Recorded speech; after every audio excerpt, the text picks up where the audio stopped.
राधे राधे, जय श्री कृष्णा। मैं सीमा सिंह बड़ों को चरण स्पर्श, छोटों को प्यार और बराबर वालों को तहे दिल से नमस्कार करती हूँ। आज मैं आपको ज्येष्ठ मास के महात्म्य का 22वां अध्याय सुनाने जा रही हूँ। इस अध्याय में वट सावित्री व्रत का पूरा विस्तार से वर्णन आएगा। स्कंद मुनि ऋषि मुनियों से बोले कि हे ऋषियों, ज्येष्ठ मास की त्रयोदशी से लेकर पूर्णिमा तक 3 दिन तक सावित्री व्रत किया जाता है। सभी सौभाग्यवती स्त्रियां अपने सुहाग को अमर अखंड रखने के लिए यह व्रत करती है। पतिव्रता स्त्रियां पूर्णिमा के दिन उपवास कर पतिव्रत तिथि में पारण करती है। तब ऋषि कहने लगे कि हे स्कंद मुनि जी, आप इस व्रत की पूरी विधि विस्तार से बताइए। स्कंद मुनि बोले कि हे विप्रों, ज्येष्ठ मास की पूर्णिमा के दिन पतिव्रता स्त्रियां पवित्र नदी में स्नान करती हैं और उस दिन वटवृक्ष की पूजा करती हैं और वटवृक्ष को सुंदरगंध अक्षत पुष्प से पूजन करके भक्ति भाव से नमो वेवस्वताय इस मंत्र का जाप करते हुई वटवृक्ष की प्रदक्षिणा करती हैं और कच्चे सूत और मोली लपेटती हैं। इस व्रत को 1 वर्ष तक किया जाता है और रोज एक समय भोजन किया जाता है और ब्रह्मचर्य का पालन किया जाता है और वर्ष के प्रत्येक पक्ष में वटवृक्ष का पूजन किया जाता है। पुनः जब ज्येष्ठ मास आता है तो द्वादशी के दिन शाकाहारी भोजन करते हैं और त्रयोदशी के दिन दातून आदि करके नियम ग्रहण करते हैं कि हे जगदात्री, आज से लेकर मैं 3 रात्रि पर्यंत लंघन करूंगी और चौथे दिन चंद्रमा को अर्घ्य देकर सती सावित्री का पूजन करूंगी तथा यथाशक्ति ब्राह्मणों को भोजन कराकर दान दक्षिणा दूंगी। हे शुभे, मेरे इस व्रत को आप पूर्ण करें और मुझे व्रत करने में मेरी सहायता करें और किसी प्रकार का व्रत में कोई विघ्न उत्पन्न न हो। उसके बाद 7 प्रकार के धान्य से वंश पात्र को कलश पर स्थापित करते हैं और उस वंश पात्र पर लाल या पीले रंग का वस्त्र रख के प्रतिमा रखते हैं। सुवर्ण की प्रतिमा ब्रह्मा जी की और सावित्री की तथा धर्मराज जी की प्रतिमा बना करके पूजन करते हैं। वट वृक्ष के मूल भाग पर स्थापित घट के ऊपर प्रतिमा 3 दिन तक स्थापित किया जाता है। पूर्णिमा के दिन प्रातः काल उठकर स्नान आदि क्रिया से निवृत्त होकर पूजन करते हैं। सत्य सावित्री की प्रतिमा स्वर्णमयी बनाकर चांदी की शैया पर स्थापित करते हैं और काष्ठ का बोझ रखते हैं। यमराज के निमित्त भक्ति से दीपदान किया जाता है। ऐसा करने से पतिव्रता स्त्री अपने पति के साथ इस जीवन के समस्त सुखों को भोग कर मरने के बाद स्वर्ग पाती है। स्त्री, विधवा, अपुत्री, कुंवारी, पति युक्ता, सुपुत्री कोई भी हो, सबको इस व्रत का पालन करना चाहिए। अर्घ्य का मंत्र है, हे ओंकार पूर्व के, हे देवी वीणा पुस्तक धारिणी, हे पतिव्रते, हे महाभागे, हे वंदी जाए, हे शुचिस्मते, हे दृढ़मते, आपको नमस्कार है।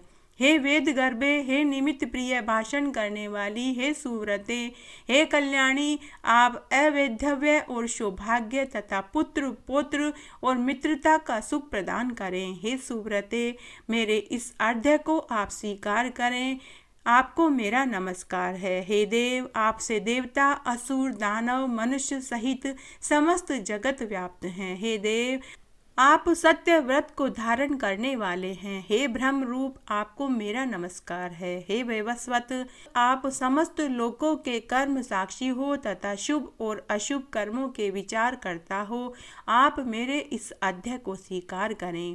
मेरा आपको नमस्कार है। हे धर्मराज, आपको नमस्कार है। हे धर्म रूप, आप धर्मराज हैं, पितरों के स्वामी हैं, समस्त जीवों के आप ही साक्षी भूत हैं। आप मेरे इस अर्घ्य को ग्रहण करें और मुझे पति सुख प्रदान करें। इस प्रकार 1 वर्ष पर्यंत इस व्रत को किया जाता है। यदि कोई स्त्री 1 वर्ष तक इस व्रत को करने में असमर्थ है तो वह 1 महीने तक कर सकती है और यदि 1 महीने तक भी व्रत करने में सामर्थ्य नहीं है तो 3 दिन इस व्रत को अवश्य करना चाहिए। इस प्रकार पवित्र आत्मा 1 मास तक उपवास व्रत करे। जो महिला ज्येष्ठ मास में प्रातःकाल स्नान नहीं करती हैं वे दुर्भाग्य को प्राप्त होती है। इस प्रकार ज्येष्ठ मास में समस्त कर्म करने पर भी स्नान प्रातःकाल न करने से सब कार्य निष्फल हो जाता है। स्कंद मुनि आगे बोले कि हे ऋषियों, सावित्री के 3 दिन का व्रत तथा उसका विधान मैंने आप लोगों से कहा। तब व्यास जी राजा युधिष्ठिर से बोले कि हे नराधिप, ज्येष्ठ मास की पूर्णिमा यदि ज्येष्ठ नक्षत्र से युक्त हो तो छाता जूता दान करने से वह अगले जन्म में चक्रवर्ती राजा बनता है। उसकी चतुर्गनी सेना होती है और उसे प्रेम करने वाली स्त्री और दीर्घायु पुत्र प्राप्त होता है। स्कंद मुनि ऋषि मुनियों से बोले कि हे ऋषियों, यह मैंने तुम्हें ज्येष्ठ मास का महात्म्य सुनाया और आपकी भक्ति देखकर और उससे प्रसन्न होकर शेष जो कुछ भी रह गया है वह भी मैं तुम लोगों को सुनाऊंगा। अब मैं आपको ज्येष्ठ मास के स्नान की एक पवित्र कथा सुनाने जा रही हूँ। एक बार बहुत छोटा सा गांव था। उस गांव में एक बुढ़िया माई अपने बेटा बहू के साथ रहती थी। उस बुढ़िया माई का नियम था कि वह हर साल ज्येष्ठ मास में सुबह जल्दी उठकर स्नान करती थी और गांव में ही राधा दामोदर जी के मंदिर में दर्शन करने जाया करती थी। तब एक बार की बात है, ज्येष्ठ का महीना था। बुढ़िया माई रोज की तरह ब्रह्म मुहूर्त में उठकर स्नान आदि करने के बाद मंदिर जाने लगी, लेकिन वह बीमार पड़ गई। उसकी हालत उठने जैसी भी नहीं थी। तब उसने अपने बेटा बहू से कहा कि तुम मुझे हाथ पकड़कर मंदिर में राधा दामोदर जी के दर्शन कराने लेकर चलो, लेकिन दोनों ने ही मना कर दिया। इस तरह उस बुढ़िया माई ने भगवान राधा दामोदर जी के दर्शन नहीं होने के कारण भोजन नहीं खाया, क्योंकि उसका यह नियम था कि वह रोज सुबह जल्दी उठकर स्नान करती, राधा दामोदर जी के दर्शन करती, उसके बाद ही वह अन्न खाती थी। बेटा बहू ने माँ को खाना खाने के लिए बहुत कहा, लेकिन उसकी माँ नहीं मानी। बेटा बहू ने कहा कि माँ, जब तबीयत ठीक हो जाए तब तुम मंदिर चली जाना, लेकिन तुम खाना खा लो। लेकिन माँ ने खाना नहीं खाया। माँ ने जिद पकड़ ली। माँ ने बेटा बहू से बार बार भगवान राधा दामोदर जी के मंदिर में दर्शन कराने की कहती रही, लेकिन बेटा बहू दोनों ही टाल मटोल करते रहे। इस तरह बुढ़िया माई ने लगातार 3 दिन तक भोजन नहीं किया। तब एक दिन की बात है, बेटा बहू अपने कमरे में सो रहे थे। बुढ़िया माई को नींद नहीं आ रही थी। पूरे समय वह राधा दामोदर जी की रट लगाए हुए थी। तभी बुढ़िया को खुद के कमरे में एक चमकीली सी रोशनी दिखाई दी। वहां साक्षात चतुर्भुज भगवान राधा दामोदर जी उसके सामने माता लक्ष्मी के साथ खड़े थे और उनके हाथ में भोजन की थाली थी। बुढ़िया माई यह देखकर उठने की कोशिश करने लगी, लेकिन भगवान ने बुढ़िया माई को सहारा देकर बैठाया और अपने हाथ से भोजन खिलाया। यह देखकर बुढ़िया माई निहाल हो गई। तब भगवान ने बुढ़िया माई से कहा कि हे बुढ़िया माई, तूने पूरी उम्र नियम से मेरे दर्शन करने के बाद ही भोजन खाया था, तो अब मेरा फर्ज बनता है कि मैं तुझे खुद दर्शन देने के लिए आऊं।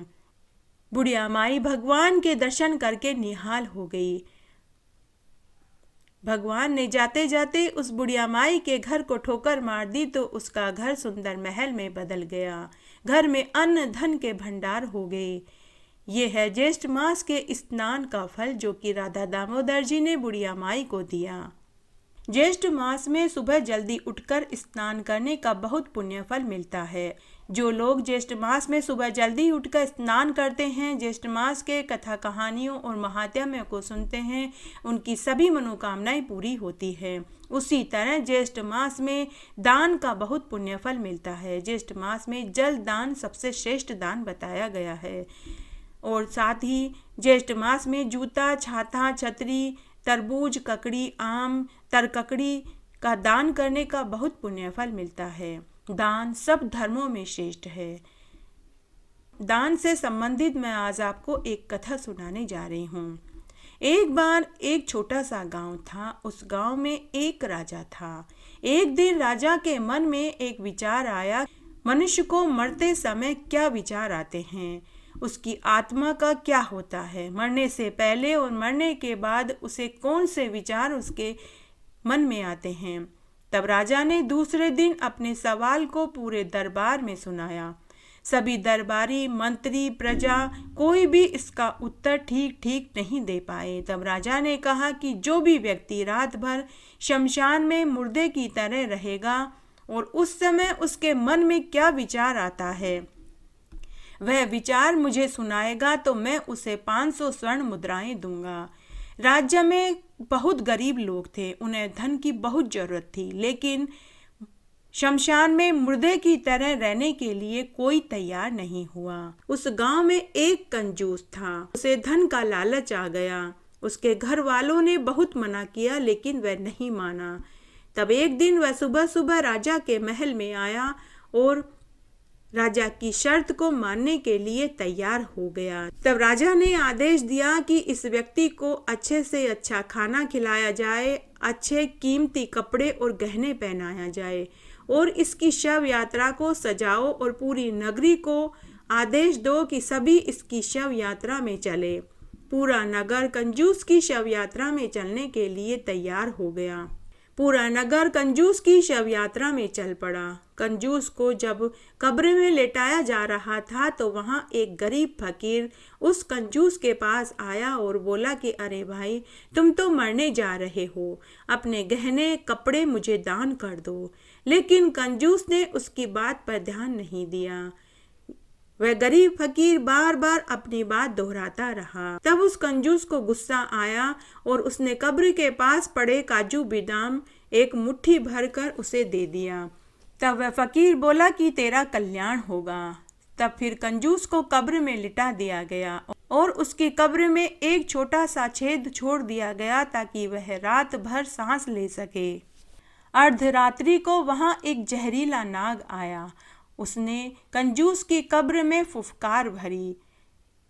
अंदर कंजूस को नींद नहीं आ रही थी, लेकिन उसे सांप के फुफकार की आवाज सुनाई देने लगी। कंजूस को बहुत डर लगा। वह बार बार अपने भगवान को याद करने लगा। थोड़ी देर बाद सर्प वहां से चला गया। तब कंजूस ने हाथ से टटोला कि सर्प छेद के अंदर से क्यों नहीं आ पाया। तो उसने देखा कि जो काजू बादाम उसने फकीर को दान में दिए थे वही काजू बादाम उस कब्र में सर्प को घुसने से रोक रहे थे। उसी समय उस कंजूस का माथा ठनका। वह समझ गया कि दान का क्या महत्व है। उसका एक मुट्ठी काजू बादाम का दान उसके लिए अस्त्र शस्त्र बनकर उसे बचा रहे थे। दूसरे दिन जब दरबारी और मंत्री उसे कब्र में से निकालकर राजा के पास लेकर गए तो राजा ने कंजूस से पूछा कि अरे भाई, मरने के बाद कैसा लगता है? पूरी रात्रि तुम्हारे अंदर कैसे विचार आ रहे थे? तब वह कंजूस राजा से बोला कि राजा जी, मरने के बाद अगर कोई चीज काम आती है तो वह है दान। सभी धर्मों और यज्ञों में श्रेष्ठ है दान। उसके बाद कंजूस ने अपने धन को गरीबों में बांट दिया। कंजूस में जो परिवर्तन आया उसे देखकर उसके घर वाले और गांव वालों को बड़ा ही आश्चर्य हुआ। उस कंजूस को भी दान की महत्ता समझ में आ चुकी थी। इस तरह आज मैंने आपको ज्येष्ठ मास के 21वें महात्म्य के साथ ज्येष्ठ स्नान की और ज्येष्ठ मास में दान की महत्ता की एक कथा सुनाई। आशा करती हूँ यह आपको जरूर पसंद आएगी। मेरे साथ बने रहने के लिए आपका धन्यवाद। आगे की कथा कहानी के लिए भी आप इसी तरह मेरे साथ बने रहें। धन्यवाद।